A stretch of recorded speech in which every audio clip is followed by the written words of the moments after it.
안녕하십니까. 수요잡담 시작하겠습니다. 제 책 일그러진 영웅 대 만들어진 영웅, 사울 다윗 평전을 읽어가며 설명하고 있습니다.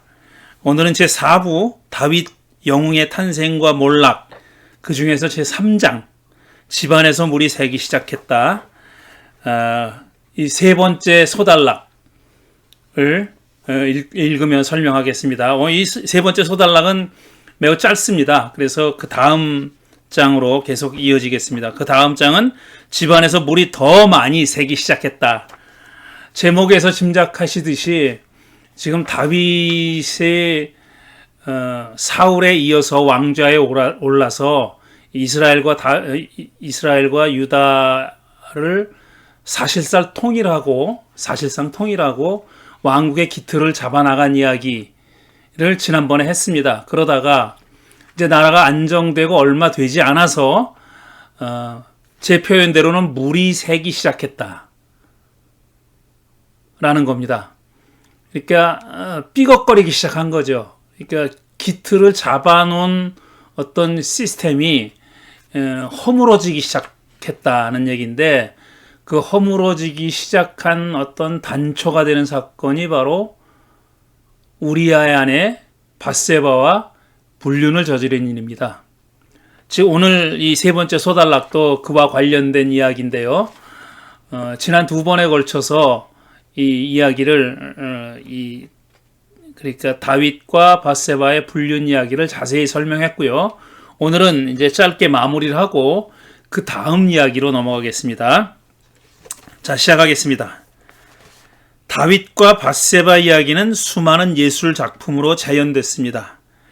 대부분은 밧세바가 다윗을 유혹한 것으로 표현되어 있죠. 수많은 예술 작품이 여성의 목욕하는 광경이 남성의 성욕을 유발했다면서 여성에게 책임을 전가하고 있습니다. 그러니까 밧세바에게 책임을 전가하고 있는 거죠. 왜 백주에 대낮에 궁전 옥상에서 훤히 내려다 보이는 곳에서 벌거벗고 목욕을 했냐 하는 겁니다. 밧세바가 다윗을 유혹할 의도를 가지고 있었으니 사실상 다윗은 불륜을 저지른 게 아니라 유혹에 넘어갔다는 그런 식의 해석입니다. 또 더더욱이 유대교 해석자들 중에는, 그러니까 유대교 해석자들이 다 그렇다는 건 아니고 또 그리스도교 해석자는 그보다 더 낫다는 얘기도 아닙니다. 오랫동안 유대교에서 이 구약 성서를, 그리스도교는 신약이 또 있으니까요. 근데 유대교는 그렇지 않지 않습니까? 물론 탈무드를 비롯한 다른 경전들도 있지만 그래도 가장 중요한 경전은 구약, 우리로 말하면 구약 성경. 그 사람들은 이제 유일한 성경이죠. 그러니까 유대교 해석자들이 구약을 오랫동안 정말 깊이 있게 아주 독특한 방법으로 연구해 왔죠. 그 유대교 해석자들 중에는 우리아가 전쟁터에 나가기 전에 밧세바에게 이혼 증서를 줬기 때문에 둘은 불륜 관계가 아니라고 주장하는 학자도 있다고 합니다. 제가 이런 주장을 한 그 학자의 글을 직접 읽어본 건 아니고요. 우리말로도 번역되어 있는 조나단 컬시라는 사람이 쓴 다윗 왕에 관한 책에 그렇게 인용되어 있습니다. 그러니까 다윗을 옹호하고 변호하는 거죠. 그러니까 불륜이 아니라는 거예요. 전쟁터에 나가기 전에 우리아가 밧세바와 무슨 이유인지 몰라도 이혼을 했다는 겁니다. 이혼 증서를 써주고 이혼했으니까 밧세바는 이혼녀의 입장이다 이거죠. 유부녀의 입장이 아니라, 그러니까 사실상 불륜은 아니라, 이런 주장입니다. 자, 그런데 역시 유대교 학자이기도 한 우리엘 시몬이라는 사람은 이와 정반대의 주장을 펴고 있습니다. 밧세바가 의도적으로 궁전에서 볼 수 있는 곳에서 목욕을 했다고 주장을 하는 겁니다. 이 우리엘 시몬은 그렇게 주장을 하는 거예요. 자, 그렇게 주장을 하는 근거가 뭐냐 하면 이런 겁니다. 설화자가 다윗은 사람을 보내어서 그 여인을 데려왔다라고 썼어요. 그러니까 다윗이 사람을 보내서 밧세바를 궁전으로 데리고 왔다는 얘기입니다. 그렇게 쓴 다음에 바로 밧세바가 다윗에게 오니 이렇게 썼어요. 그러니까 밧세바가 능동적으로 다윗에게 온 것으로 표현되어 있다 이겁니다. 그러니까 왕이 불러서 명령에 따라서 왔으면 수동태로 써야 되지 않느냐 하는 거예요. 그런데 설하자가 밧세바가 다윗에게 오니, 그러니까 밧세바가 다윗에게 불려서 오니가 아니라 다윗에게 왔다는 건 어떤 능동적인 주체적인 행위라는 그런 얘기죠. 이렇게 쓴 것은 그녀가 자의적으로 왔음을 보여준다는 겁니다. 그러니까 우리엘 시몬은 이렇게 주장한 겁니다. 그러니까 그녀는 명백하게 죄를 지었지만 설하자는 이를 분명히 보여주지 않고 감추려고 했다는 얘기입니다. 적어도 모호하게 표현했다. 이런 얘기죠. 나단의 우화와 그에 대한 해설에도 이 점이 드러나 있지 않다. 그러니까 무슨 능동, 수동 이런 게 드러나 있지 않다는 겁니다. 또한 야훼의 눈에는 다윗이 한 이번 일이 매우 악했을 뿐이고 그녀의 행위에 대해서는 판단하지 않는다는 겁니다. 이렇게 조나단 크로시가 인용을 한 고대 유대교 해석자와 우리엘 시몬은 서로 상반되는 해석을 하고 있는 겁니다. 한쪽은 이제 밧세바에게 면죄부를 주는 형식이고 이혼했으니까. 그런데 또 다른 한편에서는 이제 밧세바가 어떤 의도를 가지고 다윗을 유혹했다라는 식으로 어떤 주체적으로 행동했다, 능동적으로 행동했다라는 식으로 설명하고 있다는 겁니다. 그렇게 해석하고 있다는 겁니다. 자, 하지만 위에 서술한 대로 밧세바는 설하자에 의해 펜으로 강간당했다. 이건 사실 제 설명은 아닌데, 제 표현은 아닌데, 이렇게 펜으로 강간당하다는 말을 여성주의 해석자들이 구약 성서를 해석할 때 많이 쓰는 표현입니다. 그러니까 설하자에 의해서, 성서를 쓴 사람에 의해서 여성이 이렇게 실질적으로 강간당한 거나 마찬가지다 하는 거죠. 그렇게 표현하고 있다는 그런 얘기입니다. 그러니까 여성의 주체성이나 능동성 같은 것은 거의 표현하지 않고 있다는 그런 얘기죠. 자, 설하자는 다윗의 눈으로 바라본 밧세바를 독자들에게 내놓음으로써 다윗을 편들고 있다는 겁니다. 셰릴 엑섬이라고 하는 또 하나의 유명한 구약학자이자 여성주의 해석자는 이렇게 얘기를 했어요. 엑섬은 다윗이 목욕하는 그녀를 바라본 행위는 그녀의 사생활 침해인 동시에 그녀의 인격에 대한 폭력 행위였다고 주장하고 있습니다. 우리말로도 번역된 셰리 엑섬의 Fragmented Women이라는 책이 있어요. 산산이 부서진 여인인가 이런 제목으로 번역이 되어 있죠. 예, 거기서 그렇게 설명하고 있습니다. 근데 저는 현대인의 시각에서는 이 표현이 맞다고 생각해요. 그녀의 사생활 침해인 동시에 인격에 대한 폭력 행위다. 이 말이 맞는데 성서를 쓴 시대 사람에게 이런 어떤 성차별에 반대하는 감각이 있었는지 그건 저는 그렇게 생각하지는 않습니다. 근데 현대인이 그렇게 쓰여져 있는 지금 그 여성의 인격과 권리를 무시하고 존중하지 않고 쓰여 있는 성서의 이야기를 현대인이 어떻게 해석하느냐 하는 것은 또 다른 문제예요. 그런데 성서를 쓴 사람들이 그 시대의 상황에 비추어 볼 때 지금 현대인 같은 그런 성인지 감수성을 가지고 있었다고 보지는 않습니다. 그러니까 설하자가 사생활 침해를 했다기보다는 인격에 대한 폭력 행위를 저질렀다기보다는 그런 설하자의 서술을 그대로 정당하다고 여기고 읽고 있는 현대인들이 그런 폭력 행위를 저지른다고 저는 봅니다. 다윗은 아리따운 여인이 목욕하는 것을 목격하고 욕정에 사로잡혀 그녀의 정체를 확인하고 나서도 불러들여 욕정을 채웠습니다. 이게 중요합니다. 이 목욕하는 장면을 엿본 다음에 사람을 보내잖아요. 저기 누구냐고 물어보죠. 근데 누군지를 알아요. 자기 수하 장수 우리아의 아내인 줄 알아요. 그럼에도 불구하고 그녀를 불러들이는 거예요. 그러니까 자기가 불러들여도 될 싱글인 여자가 아닌 겁니다. 싱글인 여자라 해도 그래도 되는지는 모르겠지만 거기까지 나가지 않더라도 지금 결혼한 여자예요. 남의 아내인 겁니다. 그것도 자기 수하 장군의 아내입니다. 그리고 장군은 지금 전쟁터에 나가 있습니다. 그럼에도 불구하고 다 그런 사실을 인지하고 나서도 다윗은 그 여자를 불러들여서 자기의 욕정을 채운 겁니다. 그 한 번 목욕하는 걸 보고 무슨 뭐 로맨틱한 사랑이 플라토닉 사랑이 싹 떴다고 볼 수는 없죠. 그야말로 100% 정말 육체적인 욕심, 욕정이죠.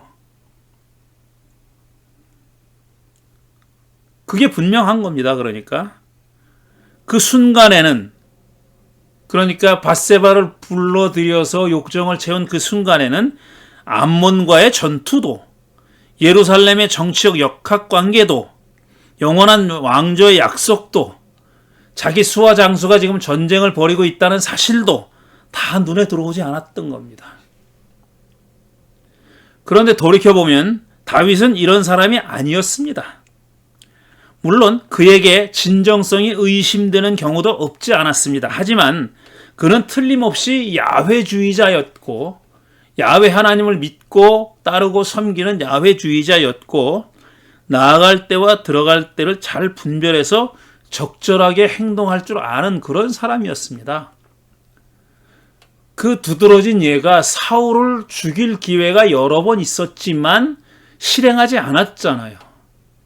그게 신앙의 표현이었든지 아니면 정치적 계산에 의한 것이었든지 어쨌든 들어갈 때와 들어가지 않을 때, 물러서야 할 때를 판단해서 행동했던 사람이에요. 이렇게 욕정에 사로잡혀가지고 충동적으로 앞뒤 계산하지 않고 이런 범죄를 저지른 그런 사람은 아니었다는 겁니다. 그런데 여기선 그렇게 하고 있죠. 그랬던 그가 유다와 이스라엘의 왕좌에 올랐고 예루살렘을 정복해서 백향목으로 지은 궁전에 살면서 야훼의 궤를 옮겨온 후로는 모든 이방 나라의 왕처럼 되어간 겁니다. 이스라엘의 군주제를 처음 도입할 때, 군주제가 처음 도입될 때 경계했던 게 뭡니까? 이방 나라들처럼 되는 것을 막아야 하는 거였죠. 그렇게 돼서는 안 되는 거였잖아요. 그런데 다윗이 그런 모습을 점점 보여주고 있는 겁니다.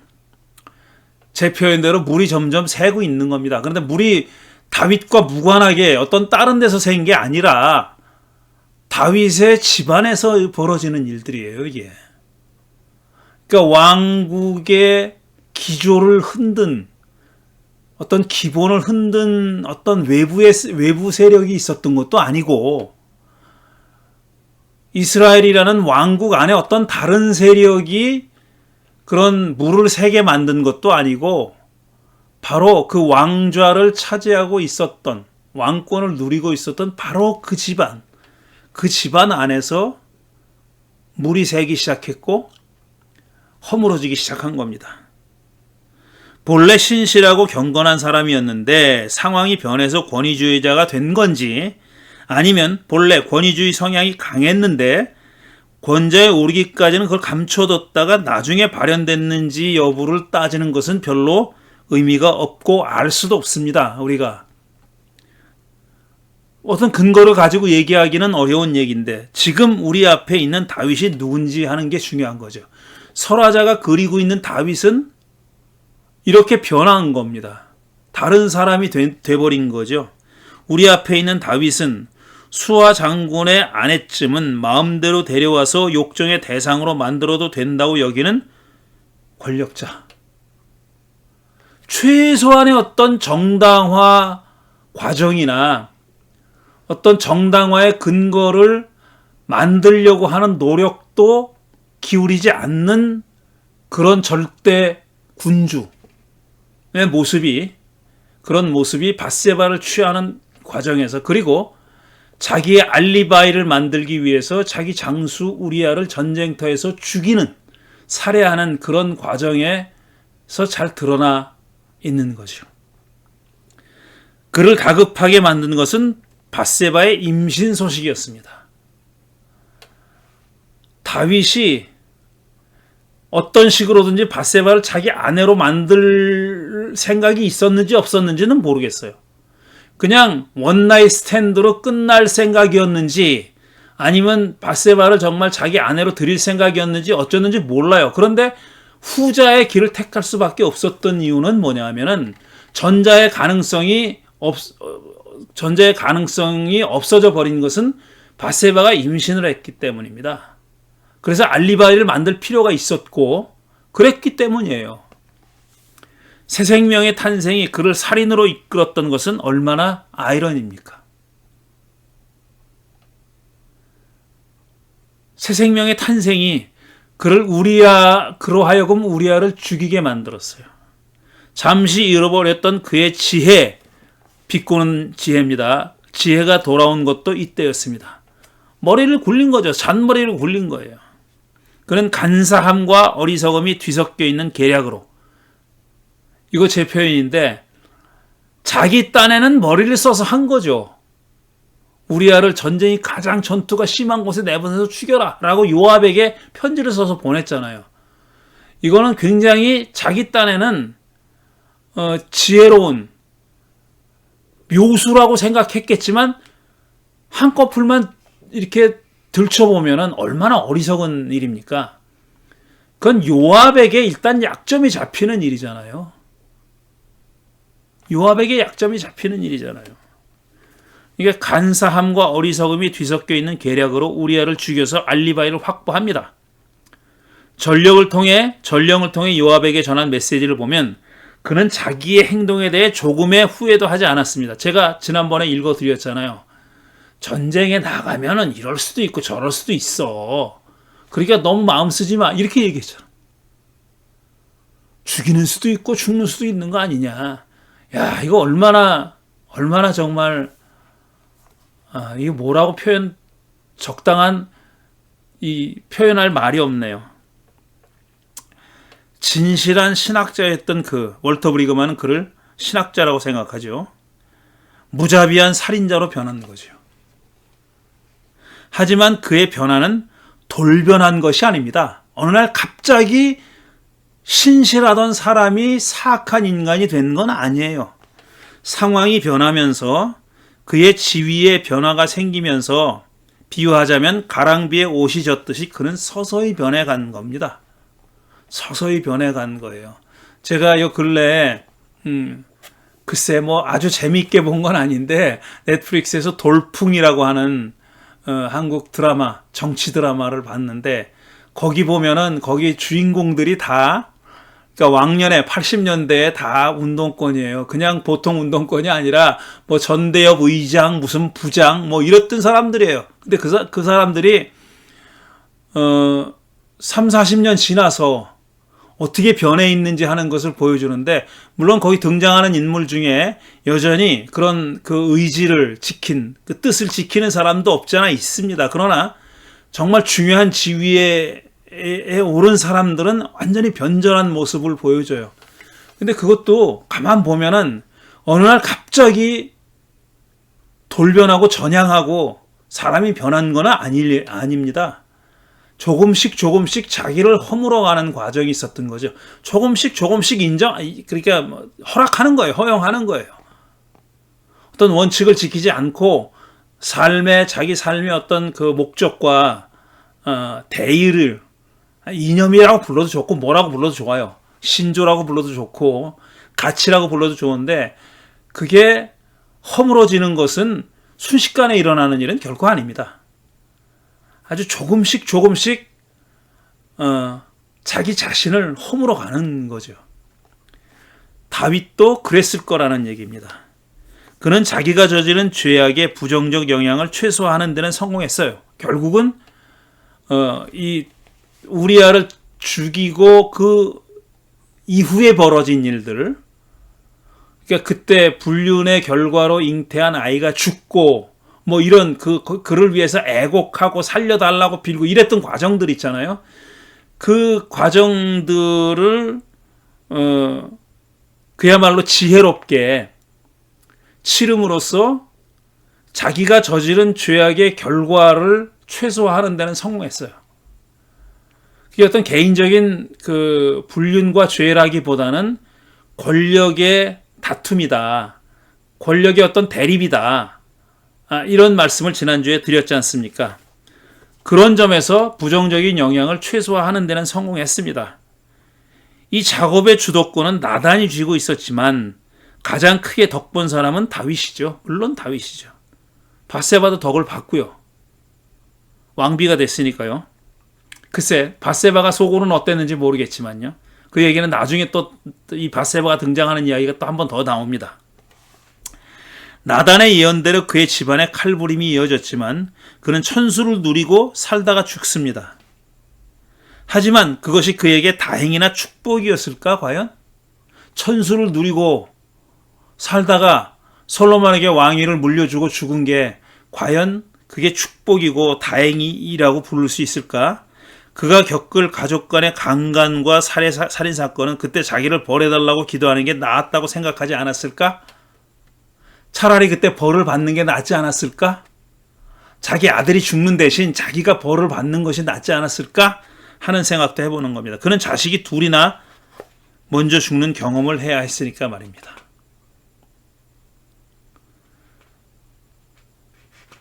예, 여기까지가 이제 제 3장이고요.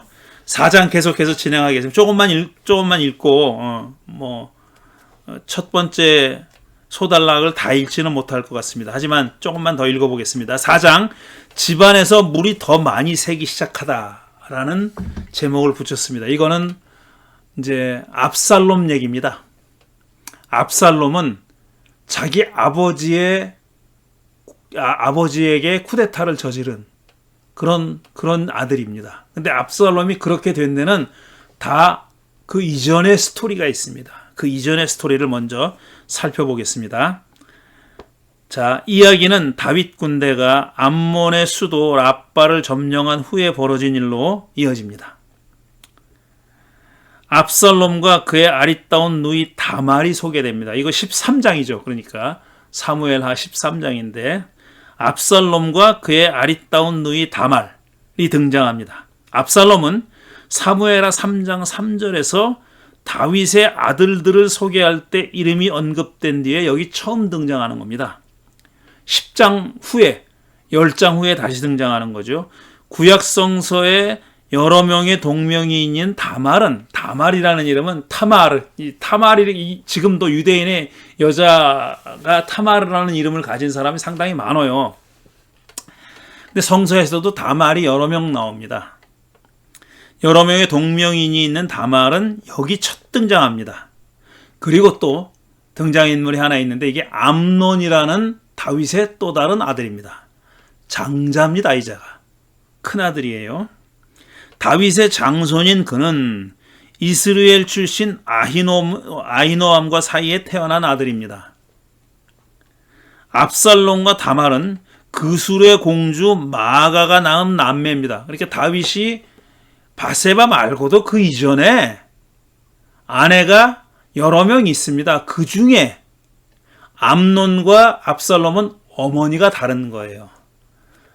압살롬과 다말은 같은 어머니에서 태어났지만 암논은 다른 어머니에서 태어난 겁니다. 그러니까 이복 형제, 이복 남매인 겁니다. 암논과 압살롬, 다말은 이복 형제, 이복 남매였던 것입니다. 다윗은 그술 공주 마아가와 정략 결혼했다고 추측됩니다. 이거 뭐 흔한 일이니까요. 그 주변의 종족들과 평화로운 관계를 유지하기 위해서 결혼으로 맺어지는 겁니다. 사랑이 결혼의 기초가 아니라 이런 어떤 정략, 외교, 어떤 그런 목적을 가지고 많이 결혼 관계를 맺었으니까요. 앞서서 이야기한 대로 아히노암은 사울의 아내였을 가능성이 높다. 사울의 아내로 아히노암이라는 사람이 있어요. 그러니까 그걸 뭐 딱히 설화자가 그 사울의 아내였던 아히노암을 다윗이 취했다고는 말하지 않지만 그랬을 개연성이 있다는 겁니다. 사울이 죽은 다음에 다윗이 그를 아내로 삼았을 수 있다. 이런 얘기입니다. 물론 다윗이 처음 결혼한 사람은 누굽니까?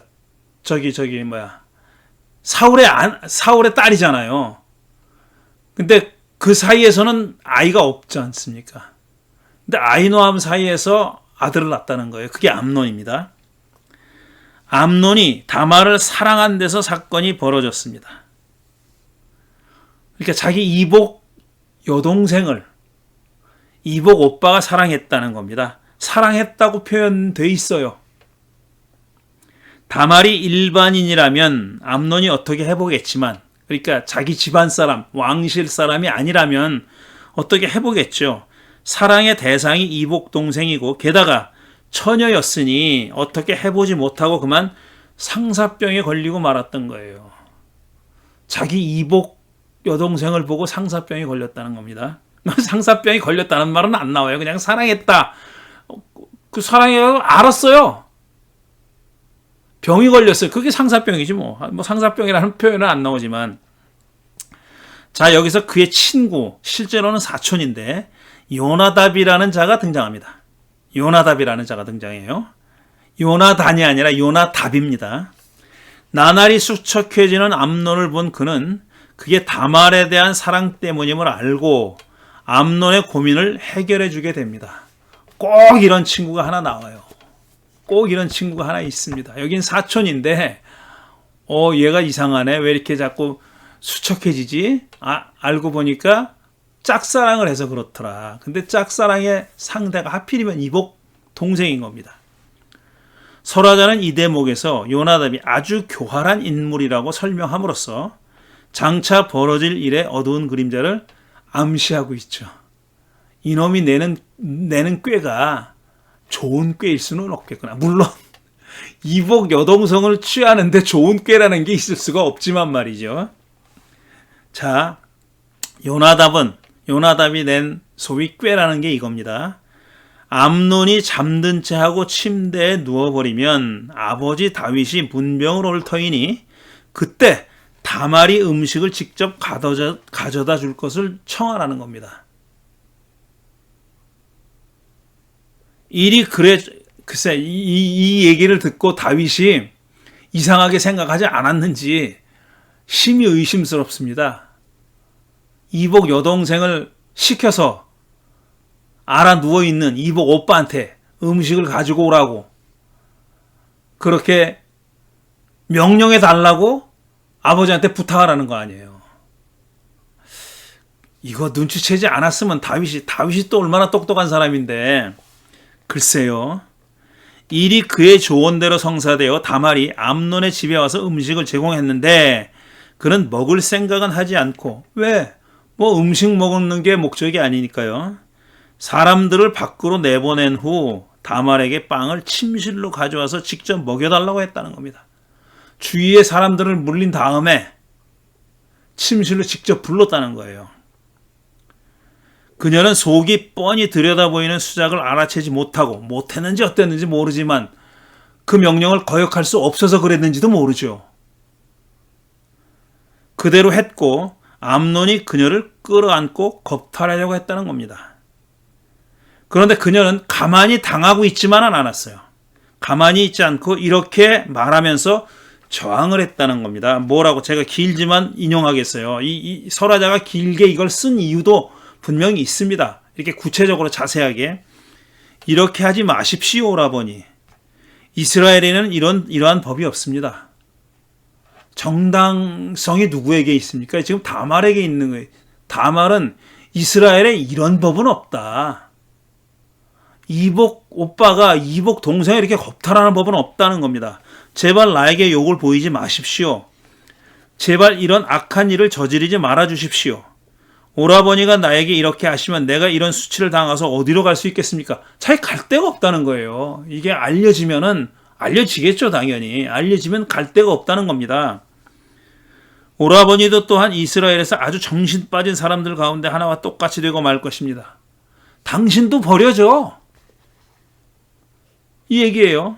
나만 버려지는 게 아니라 당신도 버려져.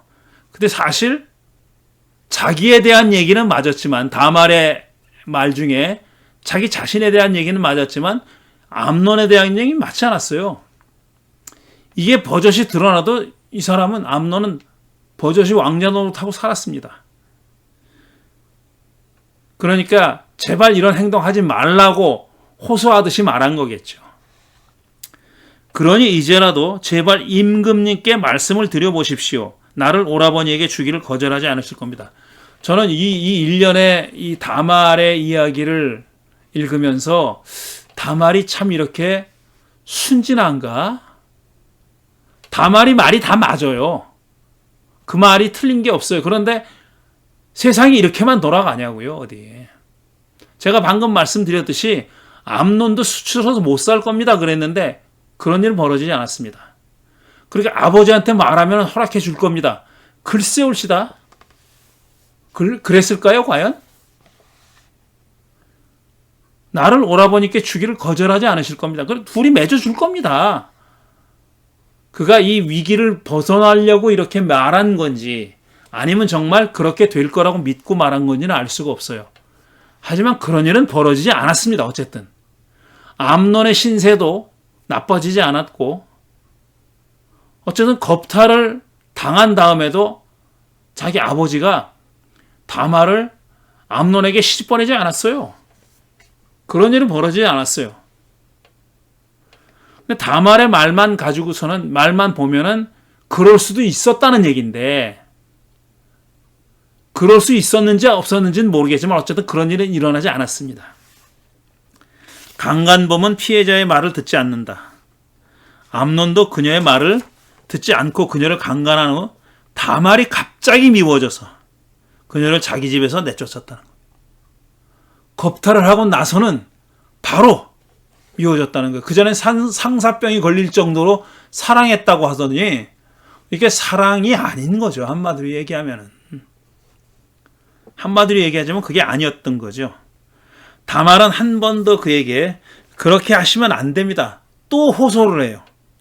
이제 나를 쫓아내시면 이 악은 방금 나에게 저지른 악보다 더 큽니다. 강간한 것보다 더 큰 잘못입니다. 나를 이렇게 쫓아내는 거는 오빠가 강간한 것보다 더 큰 잘못을 저지르는 겁니다. 라고 호소했지만 그는 아랑곳하지 않고 그녀를 내쫓아 버립니다. 이때 그녀는 공주들이 시집 가기 전에 입던 소매에 색동으로 술을 놓은 긴 옷을 입고 있었는데, 그러니까 시집 가기 전에 공주다 이거. 그녀의 신분을 보여주는 옷을 입고 있었다는 겁니다. 그러니까 중요한 것은 공주였고 그 다음에 시집 가기 전이라는 것은 처녀였다는 얘기예요. 그거를 다시 한번 강조하는 겁니다. 그런데 그랬던 그가 머리에 죄를 끼얹고 입고 있던 색동 소매 긴 옷도 찢고 손으로 얼굴을 감싼 채로 목을 놓아 울면서 떠나갔다. 자기가 어떤 처지로 전락했는지 하는 것을 보여주는, 외모로, 외양으로 보여주는 그런 행위입니다. 저는 이게 다말이 아주 적극적으로 행위한 거라고 봅니다. 적극적인, 그러니까 뭐 소극적인 저항이지만 어쨌든 이걸 숨기려고 하지 않고 드러낸 그런 행위입니다. 자기에게 벌어진 일, 그러니까 자기 이복 오빠가 저지른 악행을 대외적으로 드러내 보인 그런 행위였다는 겁니다. 이렇게 다말은 이복 오빠 암논에게 강간당한 후 쫓겨납니다. 자, 짧은 보충 설명. 다말이 입었다는 색동옷과 야곱이, 창세기에 나온 야곱이 늙음하게 얻어 다른 아들들보다 더 사랑했다는 편애한 요셉이 입었던 화려한 옷, 우리말 성경에서 이렇게 표현되어 있는데 히브리 원어로 같은 단어로 되어 있습니다. 같은 단어가 사용됐어요. 근데 이 단어는 구약 성경에 이 두 군데만 나오는 겁니다. 자, 그런데 이 요셉이 아버지의 편애를 입고 이렇게 특별한 옷, 화려한 옷을 입고 다녀서 어떻게 됐어요? 자기 형들의 질시를 받았잖아요. 그래서 결국은 죽임을 당할 뻔하다가 종으로 팔리죠. 에집트로. 근데 그 옷이 그 사람의 어떤 처지를, 지금 여기서는 아버지의 편애를 받는 특별한 사랑을 입고 있다는 것을 표현하는 그런 수단이에요. 그런데 다말이 입고 있었던 색동옷은 그녀의 지위를 보여주는 겁니다. 지위이자 동시에 그 결혼 스테이터스, 처녀다. 이걸 보여주는 거예요. 근데 그게 완전히 망가져 버리죠. 구겨져 버리죠. 죄를 뒤집었음으로써. 아주 상징적으로 보여주는 그런 서술입니다. 이때 압살롬이 등장해서 암논의 강간 사실을 확인했습니다. 알았어요. 웬일인지 그는 그녀에게 침묵하라고 해요. 침묵하라고 합니다. 왜 그는 다말에게 침묵을 강요했을까? 뜻이 있었죠. 이거는. 뜻이 있었어요. 그런데 그런다고 해서 안 알려집니까? 알려지죠. 다윗은 이 이야기를 다 듣고도 그냥 몹시 분개하기만 했습니다. 다윗은 몹시 분개했다 라고 설화자가 적고 그 다음에 어떤 팔로우업을 하지 않아요. 아무런 행동도 하지 않습니다.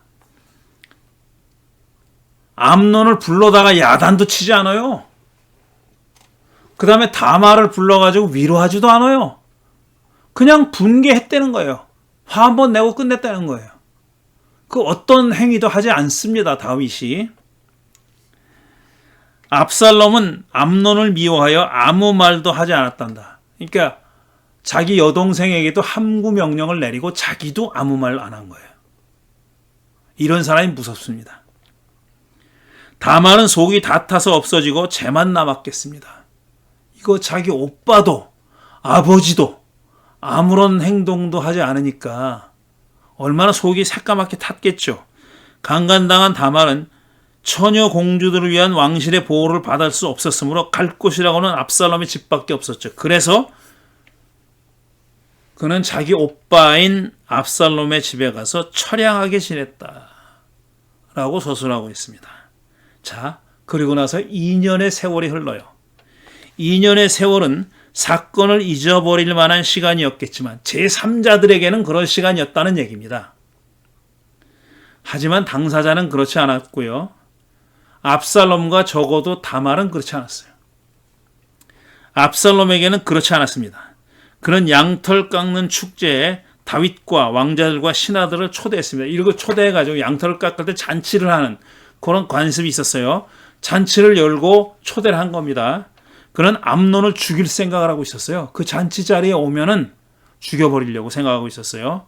그러니까 모두를 초청했다니 그들 모두가 보는 앞에서 암논을 죽이려고 했던 걸까?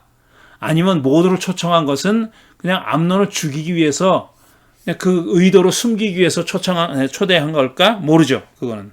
어쨌든 다윗은 그의 초대를 완곡히 거절합니다. 못 가. 거절했어요. 그러자 압살롬은 암논이라도 오게 해달라고 간청했다는 거예요. 아버지는 못 오시더라도 암논만은 좀 오게 해주십시오. 이복 형만은 오게 해주십시오. 이렇게 부탁을 했다는 거예요.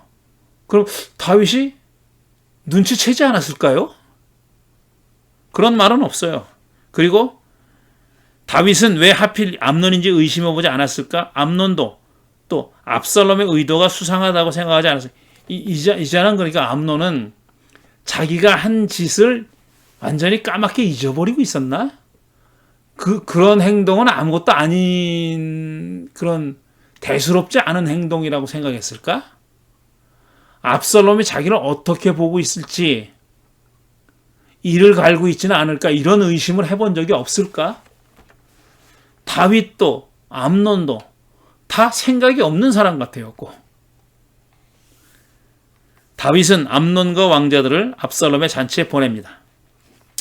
압살롬은 부하들에게 명령해서 암논을 쳐 죽였다고 했습니다. 부하들이 겁에 질려서 망설일까봐 망설이겠죠 당연히. 암만 자기들이 압살롬의 부하지만 왕자를 죽이려는 거 아니에요. 그것도 세자를 우리식으로 얘기하면 세자를 죽이려는 거 아닙니까? 망설일까봐 그는 책임은 내가 진다. 다만 너희는 용감하게 주저하지 말고 해치워라. 라고 강력하게 명령했다는 겁니다. 서울에 보면은 전두광이가 이렇게 하죠. 주변의 사람들이 이 쿠데타를 일으키는데 겁나지 않겠습니까? 그러니까 전두환하고 노태우하고 그나마 노태우는 또 안절부절하는 모습을 보이는데 전두환은 완전히 그냥 이 권력 욕에 사로잡혀가지고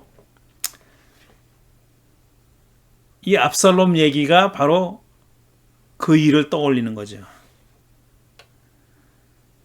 그들이 암논을 쳐 죽이자 다른 왕자들은 저마다 노새를 타고 도망쳤다는 겁니다. 그러니까 압살롬은 암논만 죽이려고 했던 거예요. 다른 왕자들은 안중에도 없습니다. 그가 노린 사람은 암논 하나였습니다. 이 소식을 왕자들의 노새보다 더 빨리 예루살렘에 도착합니다. 그러니까 발 없는 말이 천리 간다더니 정말 발 없는 말이 천리 갈 뿐 아니라 말보다 더 빨리 달린네요. 다윗도 이 사실을 알게 됩니다. 그러니까 왕자들이 도착하기 전에 이미 그 소식이 전해졌다는 거예요. 어떻게 전해졌는지 모르겠지만 전해졌습니다. 처음에는 왕자들이 모두 죽었다는 가짜 뉴스가 전해져서 옛날에도 이렇게 가짜 뉴스가 있었어요.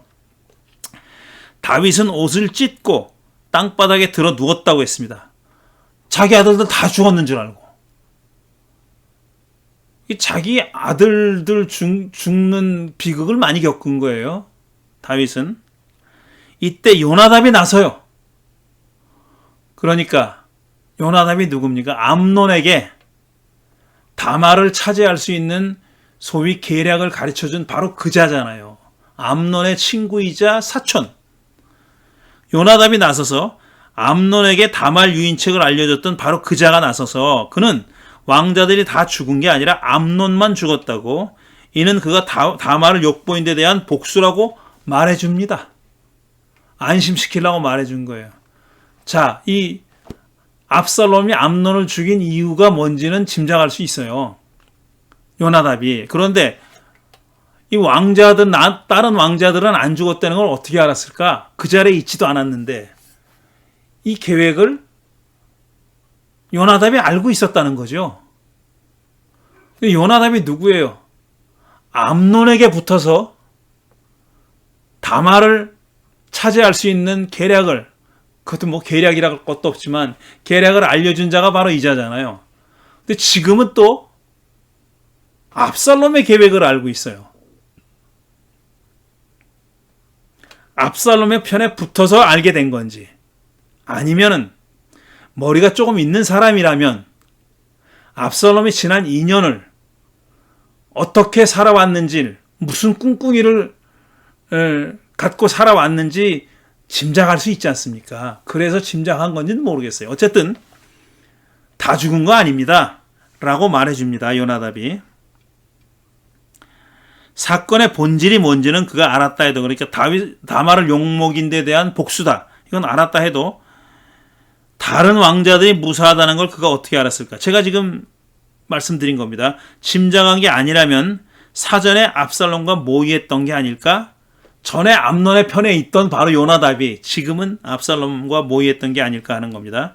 압살롬은 그술의 외갓집으로 도망가서 3년 동안 머물렀습니다. 자기 어머니가 그술 출신이잖아요. 그러니까 그술로 도망간 겁니다. 외갓집으로 도망간 거예요. 자기가 자기 형을 죽였으니, 이복 형을 죽였으니, 그러니까 다윗의 장손을 죽였잖아요. 그러니까 아버지가 자기를 가만둘 리가 없죠. 그러니까 도망간 겁니다. 다윗은 암논 때문에 슬픈 나날을 보내다가 3년이 지나고 사건의 충격이 서서히 가라앉자 압살롬을 보고픈 마음이 간절해졌다는 거예요. 그렇게 서술하고 있어요. 13장 39절에. 야, 자기 장자를 죽인, 장자던 차자던 차남이건 누구건 간에 자기 아들을 죽인 아들, 그 아들이 보고 싶어지더라는 겁니다. 왕의 심중을 헤아리는데 남다른 능력을 갖고 있는 요압은 왕의 마음이 압살롬에게로 쏠리는 걸 간파합니다. 그래서 그는 드고아라는 곳으로 사람을 보내서 슬기로운 여인 하나를 불러들여, 그러니까 슬기로운 여인이라고 널리 알려져 있는 그런 여인입니다. 그 여인을 불러들여서 그녀에게 명령을 내립니다. 그는 여인더러 초상당한 여인처럼 꾸미고 왕에게 나아가서 이렇게 이야기하라고 명합니다. 자기는 남편을 잃고 아들 둘을 갖고 있는 과부인데 그들이 서로 싸우다가, 이렇게 아들 둘이 서로 싸우다가 한 아들이 다른 아들을 죽였다고 얘기하라는 겁니다. 그러자 온 집안이 들고 일어나서 형제를 죽인 아들에게 원수를 갚아야 한다고 주장하는데, 그러면 남은 아들마저 죽을 텐데 이를 어쩌면 좋겠냐, 문제를 해결해 주십시오 하고 왕에게 찾아와서 얘기하라는 겁니다. 자, 이 여인이, 슬기로운 여인이 그렇게 말했어요. 그러자 그녀는 이야기를 마친 그녀는 이런 말을 덧붙였다는 거예요. 우리의 높으신 임금님께서 무엇을 하시든지 이 일에 있어서 허물은 저와 제 아버지의 집안에 있습니다. 임금님과 왕실에는 아무런 허물이 없습니다라고 전혀 맥락에 닿지 않는 얘기를 덧붙였다는 겁니다. 이게 무슨 소리예요? 이게 왕하고 무슨 상관이 있어요? 당연히 없죠. 근데 너무 당연한 얘기를 왜 하냐고요, 여기에. 자기가 이야기한 자기 사정과는 전혀 맥락이 닿지 않는 얘기를 한 겁니다. 그런데 사실은 이거 꾸며낸 얘기잖아요. 그리고 다윗 왕의 집안에서 벌어진 일을 빗대서 얘기한 거잖아요. 그러니까 이 허물은 임금님하고 아무 상관이 없습니다. 이렇게 얘기해 준 거예요. 뜬금없는 알리바이 같은 거죠. 그러니까 전혀 맥락에 닿지 않는 그런 알리바이, 그런 얘기를 한 거죠. 그 왕이 그에 대해 누구든지 너를 위협하거든 그를 나에게로 데리고 오너라, 아무도 너를 괴롭히지 못하게 하겠다고 말했다니, 이런 동문서답이 어디 있어요? 왕의 판결이에요. 이게 왕의 판결이에요. 너를 위협하거든 그를 나에게로 데리고 오라고. 이게 무슨 얘기예요? 이거 어떻게 하면 좋겠습니까? 이거를. 그랬더니 해결해 줘야죠. 그 아들을 죽이라든가 아니면 다른 집안 사람들을 그렇게 못하게 하겠다든가 뭐 얘기를 해야 될 거 아니에요. 근데 전혀 상관없는, 아무 관계도 없는 얘기를 한 거예요. 이런 동문서답이 어디 있습니까? 자, 여인은 집안 사람들이 남아있는 아들까지 죽이지 못하게 막아달라고 청했고, 다윗은 야훼께서 확실히 살아계심을 두고 맹세하지만 네 아들의 머리카락 하나도 땅에 떨어지지 않게 하겠다고 약속해요. 근데 그 앞에 한 얘기는 전혀 맥락에 닿지 않는 얘기죠. 그러자 여인은 단도직입적으로 이렇게 말합니다. 그제서야. 그러니까 내 아들의 머리카락 하나도 땅에 떨어지지 않게 하겠다. 죽이면 안 된다. 이렇게 얘기한 거잖아요. 그러자 여인이 이렇게 얘기해요. 어찌하여 임금님께서는 하느님의 백성에게 그처럼 그릇된 일을 하셨습니까? 임금님께서는 임금님의 친아들인 왕자님이 이 나라로 돌아오는 것을 허락하지 않으셨습니다. 이런 처사는 지금까지 이 종에게 말씀하신 것과는 다르지 않습니까? 왜 그렇게 못 오게 하느냐 이거예요. 임금님께서는 그렇게 말씀만 하시고 왕자님을 부르지 않으셨으니 이것은 잘못된 일이라고 생각합니다. 우리는 다 죽습니다. 땅에 쏟으면 다시 담을 수 없는 물과 같습니다. 그러나 하느님은 생명을 빼앗지 않으시고 방책을 베푸셔서 비록 내어 쫓긴 자라 하더라도 어떻게 해서든지 하나님께 버림받은 자가 되지 않게 하십니다. 이것도 맥락에 닿지 않는 얘기죠. 누가 하나님이 버렸대? 다윗이 버린 거잖아요. 이것도 맥락에 닿지 않는 얘기죠. 한 입으로 두말하지 말라는 말을 듣고 다윗은 이렇게 물어요. 너 요압이 보냈지? 이렇게. 그때서야 알아봅니다. 그녀는 그가 이 모든 말을 이 종의 입에 담아 주었습니다. 라고 대답합니다. 이 모든 말을 이 종의 입에 담아줬다. 이거는 예언자의 직분을 표현할 때 쓰는 말입니다. 예언자는 누구냐? 야훼 하나님이 당신의 말씀을 그의 입에 담아준 사람. 그게 예언자예요. 지금 그러니까 이 여인은 내가 한 말은 다 요압이 내 입에다 담아준 말이다. 요압의 머리에서 나온 말이다. 1.1획도 다 1.1획까지 다 요압이 한 말이다. 이런 뜻으로 얘기한 겁니다. 일의 전모를 파악한 다윗은 요압을 불러 압살롬을 불러오라고 명했고 요압은 그술로 가서 압살롬을 예루살렘으로 데려옵니다. 그러나 다윗은 그를 만나려 하지 않아서 압살롬은 다윗에게 인사도 못했다는 겁니다. 이거는 다윗이 정말 미움이 다 가셔지지 않아서 그랬지는 않았을 것 같아요. 왜냐하면 3년이 지나니까 보고 싶어졌다 그랬잖아요, 앞에서. 근데 아마 이건 대외적인 시선을, 외부인들의 시선을 감안해서 그렇게 했던 것으로 짐작됩니다. 자, 구약 성서에서 누군가의 외모를 언급하는 게 나와요. 거의 없는데 외모를 언급하는 경우 몇몇 경우를 보면은 이게 좋지 않은 징조를 보입니다. 외모가 못났다 하는 건 별로 없어요. 잘났다, 잘생겼다 라는 표현을 할 때 외모를 얘기합니다. 그런데 그게 꼭 그렇게 끝이 좋지가 않아요. 온 이스라엘에서 압살롬만큼 머리끝에서 발끝까지 흠잡을 데가 하나도 없는 미남은 없다고 칭찬이 자자하였다. 그는 머리숱이 많아 무거워지면 해마다 연말에 한 번씩 머리를 깎았는데 머리를 깎고 나서 그 머리카락을 달아보니 왕궁 저울로 200세겔이나 되었다라는 칭찬. 이 칭찬은 외모에 대한 극찬이죠. 또 머리털을 그렇게 중요하게 생각했던 모양이에요. 대머리는 문제가 있는 거지, 그러니까. 이렇게 압살롬의 외모를 칭찬하잖아요. 근데 이 압살롬의 말로가 좋지 않잖아요. 사울도 외모를 칭찬합니다. 남들보다 머리 하나 높았다 그랬잖아요, 키가. 그 좋은 상서로운 표현이 아닙니다, 그게. 외모에 대한 칭찬은 항상 대부분의 경우 끝이 좋지가 않아요. 사울과 다윗도 외모가 언급됐죠. 대권 주자들만 외모가 언급된 셈인데 다윗의 큰형 엘리압의 외모는 간접적으로만 언급돼요. 그런데 그 간접적인 언급조차 야훼한테 사무엘이 쫑코를 먹습니다. 한마디로. 너무 표현이 좀 그렇지만 외모를 보지 마라. 야, 이놈아, 외모 보지 마라. 다윗의 아들이 쫙 늘어서 있는 걸 보고 아, 이놈이네. 사무엘이 그렇게 생각했는데 왜냐하면 외모가 출중하니까. 근데 야훼 하나님한테 핀잔을 듣잖아요. 외모 보지 마. 그러고 압살롬도 대권 주자급으로 봤던 걸까요? 이게 누굽니까? 엘리압도 큰아들이에요. 이세의 큰아들이에요. 큰아들로서 외모를 칭찬한 사람이라고요.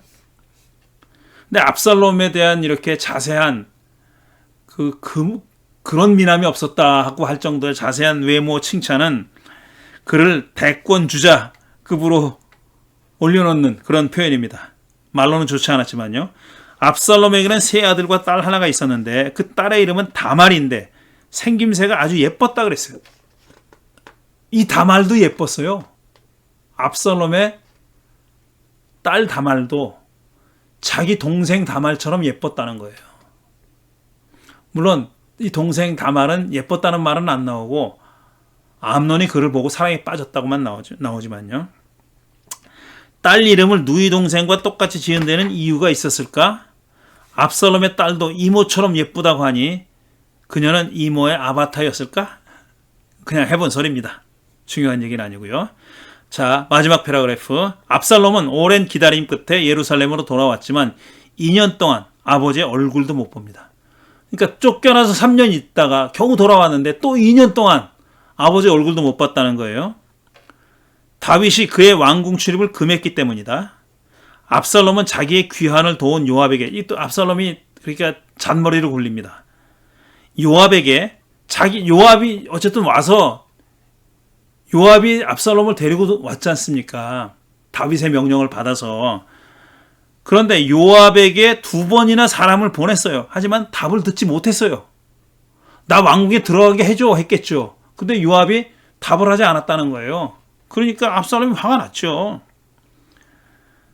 그러자 답을 듣지 못하자 그는 그의 밭에 불을 질러버립니다. 아이, 성격 화끈해. 압살롬은 요압의 밭에 불을 질러버렸대요. 이 일을 따지러 온 요압에게 압살롬은 그때서야 압살롬에게 따지러 왔어요. 요압이.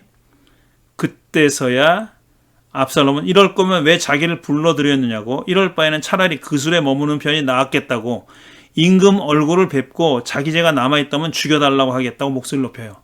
이건 아주 뭐 끝까지 간 거죠. 그러니까 왜 불러들였어? 근데 차라리 나를 죽이려면 죽여라. 아직도 화가 안 풀렸으면은 임금에게 죽겠다, 이렇게 얘기한 겁니다. 그제서야 요압은 왕에게 압살롬의 뜻을 전했고, 왕은 그를 불러들여 절을 받고 입을 맞췄다는 겁니다. 사면복권이 이루어진 겁니다. 압살롬의 사면복권이 이루어졌다는 것을 이렇게 표현했습니다. 제가 이번 장을 물이 더 새기 시작했다 그러는데, 앞에 장에서 얘기했던 불륜 사건, 이거는 앞으로 벌어질 사건에 비하면 정말 아무것도 아닙니다. 그런 일이 벌어집니다. 누구에 의해서? 자기 아들 압살롬에 의해서.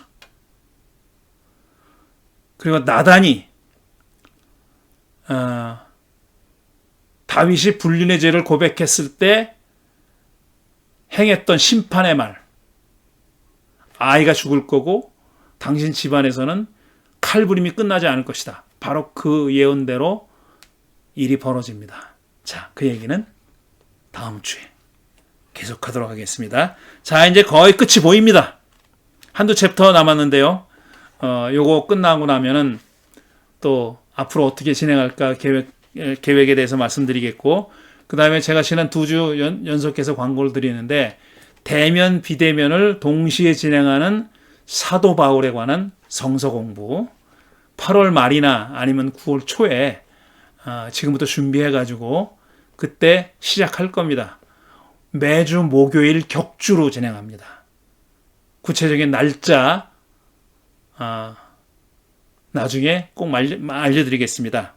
이런 식으로 지금 이거는 미리 이제 영상을 찍어서 수요일 오후 8시에 올려드리는 건데, 그 사도 바울 공부는 실시간으로 줌으로도 참석할 수 있도록 그렇게 준비하고 있습니다. 물론 대면으로 그 자리에, 성서 공부하는 자리에 모여서 하는 그런 그룹도 있고, 그 다음에 거기 못 나오시는 분들을 위해서 이제 비대면으로 줌으로 동시에 진행하고, 줌으로 질문도 하고 또 토론도 하고 다 할 수 있습니다. 그렇게 준비하고 있으니까 많이 기대하고 기다려 주시기 바랍니다. 다음 주에 다시 뵙겠습니다.